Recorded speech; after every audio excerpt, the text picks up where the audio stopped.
सध्याच्या राजकीय परिस्थितीवर आणि त्याचबरोबर राज्यातल्या विविध नेत्यांवरती व्यंगचित्र पुण्यात बालगंधर्व रंगमंदिरामध्ये लावण्यात आलेले आहेत।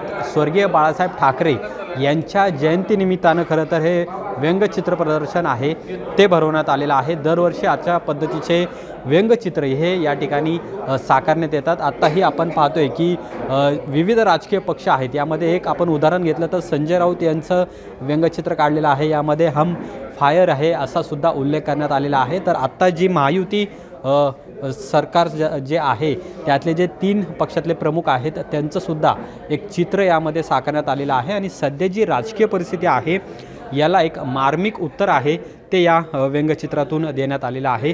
हे सगळे जे प्रदर्शन साकारलेलं आहे, व्यंगचित्र साकारलेलं आहे ते अमित पापळ आपल्यासोबत आहेत। काय सांगाल, अशा पद्धतीचे व्यंगचित्र तुम्ही साकारलेले आहेत, काय नेमका उद्देश आहे आणि काय वेगळेपण यात?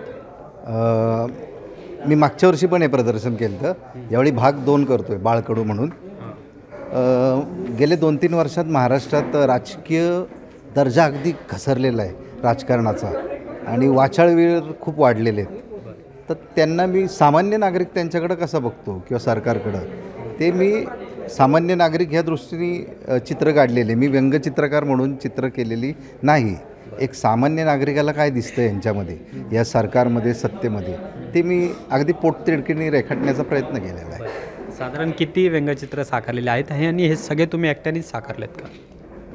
आत्ता ह्या प्रदर्शनात साधारण 170 चित्र आहेत। माझ्याकडे 1001 चित्र आहेत आणि मीच केलेली आहे, तर सगळी चित्र मीच करतो। बाळासाहेब ठाकरे यांच्या जयंतीनिमित्त तुम्ही हे प्रदर्शन, व्यंगचित्रांचं प्रदर्शन आहे ते भरवलेलं आहे? हो, 23 तारखेला त्यांचं जन्मदिन असतो आणि ते आमचे प्रेरणा आहेत, तर त्यानिमित्तच हा कार्यक्रम घेतलेला आहे। पुणेकरांचा कसा प्रतिसाद आहे? आजचा 3रा दिवस आहे, काय म्हणतात पुणेकर? जगामध्ये पुणेरी टोमणे मारायला पुणेकर फेमस आहे, पण मला अनुभव असा आहे, माझ्या अभिप्राय वहीमध्ये अजून टोमणे कोणी मारलेच नाही, मला कौतुकच करत आहेत। मला खरं टोमणे हवेत, पण 1001 प्रतिक्रियांमध्ये फक्त 5-10 टोमणे असतील पुणेरी असं। जवळपास 125 व्यंगचित्र आहेत ते अमित पापळ यांनी या ठिकाणी रेखाटलेले आहेत।